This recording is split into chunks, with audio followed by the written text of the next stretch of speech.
Okay guys, so this is chapter 22, organization, and basically this is going to be an overview of the systems and tissues. So very quick overview. Throughout the rest of the semester, we'll be going over the rest of these systems, but this is mainly about the tissues. That's kind of the big deal here. So the idea is that a tissue is something that has a bunch of similar cells, and they perform a very common function.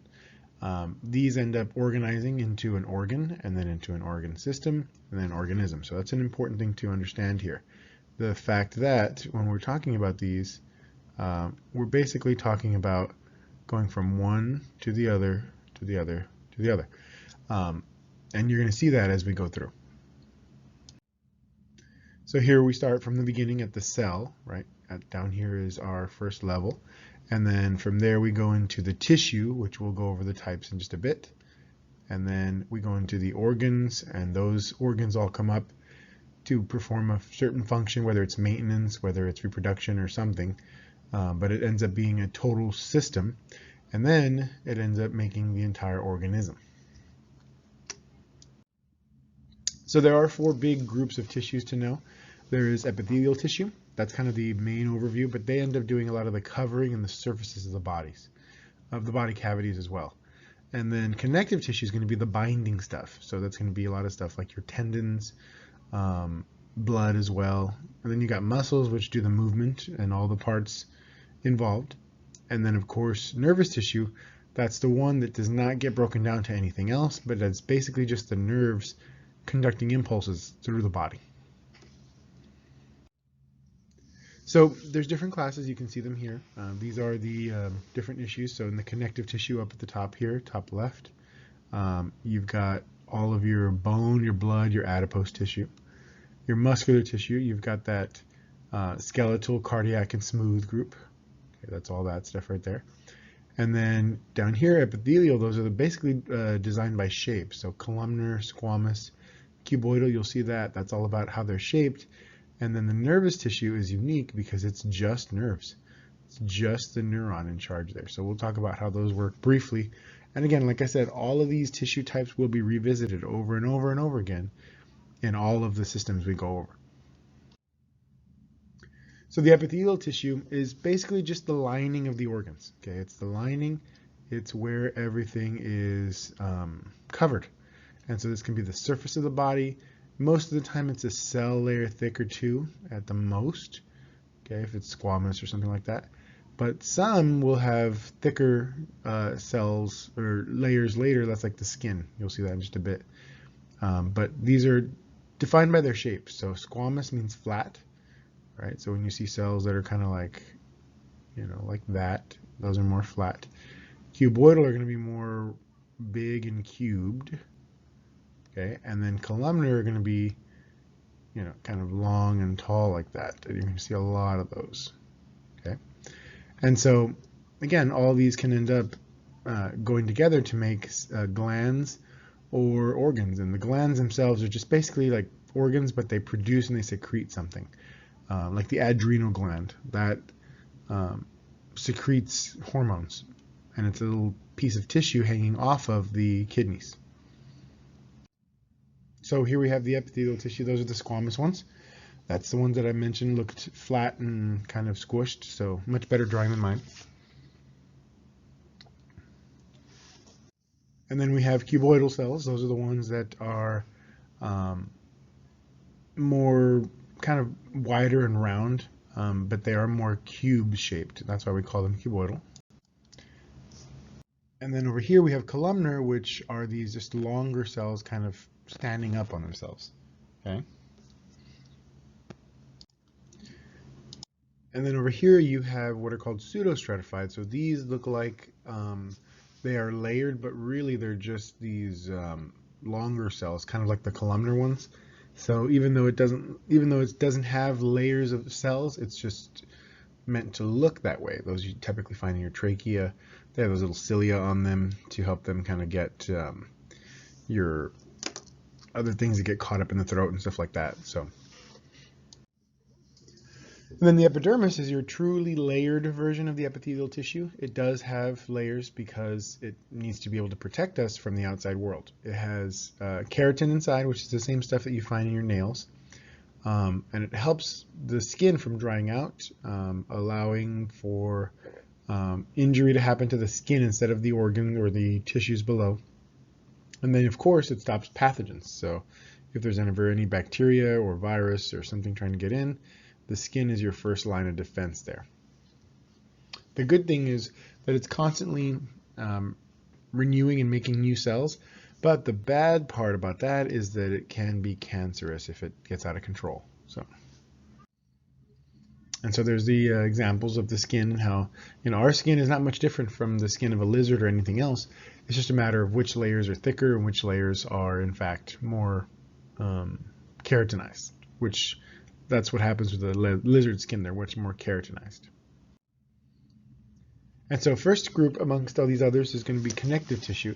Those are the ones that basically are the binding. That's why they call them connective. So a lot of the times you see them as these non-cellular little matrices or matrix. The best example for this would be like a fat cell because it has a lot of space in there, and then usually you see them as collagen as well. So if you can look at it here, there's our adipose tissue. That's the one in the little fat spaces between the knees. So if you've got your bones, your patella, and that little kind of yellowish space, that is connective tissue. So it's not really muscle, it's not really blood or bone, it's that connective tissue that's filling in that space. Now you can have dense fibrous tissue. That's going to be your tendons, your ligaments. Okay, those are the things that are not true muscles, but they are these tighter, more fibery tissue, and that's connective. And then, of course, you have cartilage, which is your other connective tissue. That is the stuff that tends to be, much more soft and flexible. And then, as well as bone, which is also a connective tissue as well. So yeah, here you've got your loose fibrous connective tissue, which is basically just right under the epithelium. These tend to be kind of a protective area. They line a lot of the organs and they make sure that they don't get damaged. And you see that a lot in adipose tissue, right? They're pretty large, they store fat, and they're in these limited matrices where basically the cells just get bigger or smaller depending on how much material it has inside. Then you've got the dense fibrous connective tissue. Those are the tendons and ligaments. That's the stuff that connects usually muscle to muscle or muscle to bone. And then you've got cartilage and bone itself. Those are the ones that they end up kind of lining the spaces between stuff. That's the cartilage. And then you've got the bone. That's the rigid connective tissue. That's the stuff that actually holds everything together through these inorganic salts. Mostly it's going to be compact bone. You also end up with some spongy bone. That's where a lot of like the red blood cells are made in the skeletal system and so on. And of course the blood itself is another connective tissue that is made in the bone, and it plays a big role. We'll talk about that in the next chapter and further on, but it ends up being a transport system. It transports iron, pH, and of course it's got the red and the white blood cells and platelets for any issues that may occur, like a cut or something like that.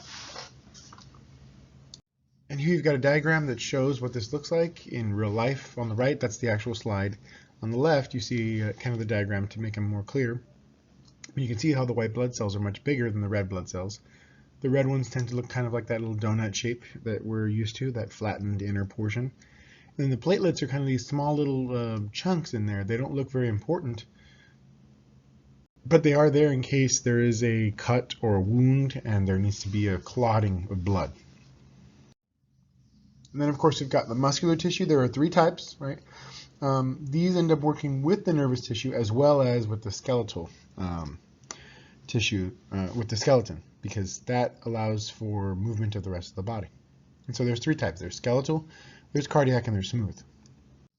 Okay, guys, and so here you see the skeletal and the cardiac and the smooth muscles. These are the 3 types. There's a lot of similarities in what they're made out of, but they do have some differences. So you'll see that Skeletal and cardiac both have those lines along them, those striations. Okay, so that's a big giveaway for those. None in the smooth muscle. The shapes are a little different as well. So the skeletal muscle is tubular. So you're going to see them as kind of like these little long tubes. Whereas the cardiac muscle is more branched. Okay, and so is the smooth muscle. Except the smooth muscle is more spindle shaped. In other words, they kind of taper off here on the ends. So you're going to see that just a bit. And obviously the locations are different. So skeletal is all over the body. You're going to see it attached to the bones, attached to other tendons. And so that's how it's able to get moving. And it's a voluntary thing for skeletal. So you're in charge of what you're picking up, what you're not picking up, whether you can turn your head or anything like that. So that's all voluntary. The heart muscle, or the cardiac, that's in the walls of the heart, and it's not going to be voluntary. It's going to be involuntary. You know, you can slow the speed down by respiration or speed it up, but you're not really able to say, okay, stop, right? Because then that would be bad. And then you've got your smooth muscle, which is mostly involuntary. I mean, there is some times where you're in charge of certain organs, like your urinary bladder or your colon, but even then, at some point, you get to a point where you can end up causing an infection by trying to control that stuff, or you end up with very little control if you wait too long. So not something you want to try experimenting with. Okay, so the skeletal muscle, as we saw earlier, they're attached by the tendons to the bones, right? And they move the bones. So that the movement of the body can happen. And of course, they've got multi-nuclei because they need to have a lot of information to be able to move and get that energy going so that the body can get up and do what it's supposed to. And here's kind of a closer look at the heart muscle. So you can see there, still has the striations, it's uninucleated, but it is branched a bit. And it's only going to be found in there. And it's got those intercalated discs so that the impulse can spread from cell to cell. So when we go to the cardiac system, you'll see how the SV and the AV nodes work, and that those little intercalated discs allow for that to happen. And you can see here the smooth muscle is kind of the odd man out, right? No striations. It is also involuntary for the most part. These muscles tend to be involved in like peristalsis, things like that. And you know, they're found in the walls of the viscera, which is basically that space in between the organs and stuff like that. So you're going to see that it's pretty much found everywhere. Okay, and then here we have the nervous tissue, which is the neuron, which is just one cell basically, and it's got the dendrites, the cell body, the axon, and its main function is to take these input sensory from outside, use our integration of data, and then form some sort of an output, and that ends up being some motor function of some sort. Your typical thing you might think of as like a reflex. And it also has a neuroglia, and then these Schwann cells to actually protect the axon and makes what's called a myelin sheath so that the nerve impulses can travel quickly and be kind of directed in that one way. So that's an important job. And so here's what it looks like, right? So you've got the dendrites here, those are up at the top, then you've got the cell body, and then you've got the axon itself, okay? And the direction needs to go from dendrite to cell body to axon. And then that tells the body what reaction to have, through the muscles, of course. And this is what it looks like on this slide. So you can see the dendrite and the cell body pretty clearly, the nucleus in the middle, and the axon there. Okay, so this next part is going to be just a brief overview of organ systems. I don't want to spend too much time on it because, like I said, the next few chapters will be covering these systems in depth much more. But the main idea here is that systems can be divided into these 5 big groups here. So you've got transport, maintenance, control, sensory, and of course reproduction. So all the organ systems you can think of, they fall under one of those things. So the first group is transport. Cardiovascular falls under this because it's a way of moving stuff. It moves oxygen, it moves nutrients through, and you can also get hormones and waste around the body the way it needs to go. So we'll go in depth on that in the next chapter, but that's a transport system. Lymphatic system as well, it ends up producing kind of like the tissues and the liquids that our body needs to keep going. And it collects that excess tissue as well. And it also plays a big role in the immune system and helping some of that. So that's important to kind of keep track of in your mind. Then you've got the immune system, which of course is all about the cardiovascular and the lymphatic put together to make some sort of a defense and disease fighter, right?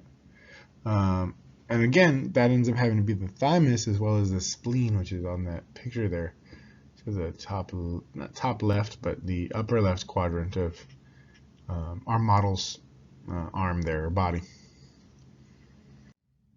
And then we've got the maintenance of the body. Those are the things that end up basically just making sure that stuff is correct, where it has the right input and the right output of stuff. Your respiratory system is your big one because that's the one that's going to bring in oxygen and remove carbon dioxide. That's a big deal too. A lot of people forget that, is that we are talking about removing the carbon dioxide too. And then we've got the urinary system, which is going to be your balancing of water, right? It's going to rid the waste. It's going to make sure that the fluid levels and chemical contents are correct in the blood. And so the kidneys do the filtering, as well as the urinary bladder actually gathering all that stuff and then sending it out via the external portions. Then you've got the digestive system, which is also a maintenance system too. You need the food, you need the energy, but you also need a lot of hormones. The liver, the pancreas, the salivary glands, all these things are part of the digestive system. So there's a much more to it. So I'll be going over that later in another chapter and talking about how all that works, but that's what it does. It's a maintenance system. So in the control system, you've got the nervous system, which is the brain, the spinal cord, and it basically uses all these nerves to get quick responses and go from external output to the internal, and it happens very quickly in milliseconds, and that's why things like reflexes can occur. And so this is the endocrine system. It's a control system because it's secreting those hormones that are the messenger systems that tells the body part what to do. You can have longer lasting influences like those that would lead to puberty and stuff like that. And so a lot of that tends to be the sex organs, but it's also things like the pancreas, the adrenal, the thymus, the thyroid, and of course the brain itself. And then connected to all that is going to be your motor and your output systems. So your integumentary system is a sensory system. It's your skin, it's all the accessory structures, the glands, the hair, all the stuff that's connected to the outside. And so that ends up being a receptor for understanding and seeing stuff, but it's also a barrier between the body and the outside world. So, and of course the skeletal system holds the body up, gives it structure, and protects certain parts like the chest and the brain. Then the muscular system is the moving part, right? And again, the grayish white parts, those tend to be the ligaments and the tendons.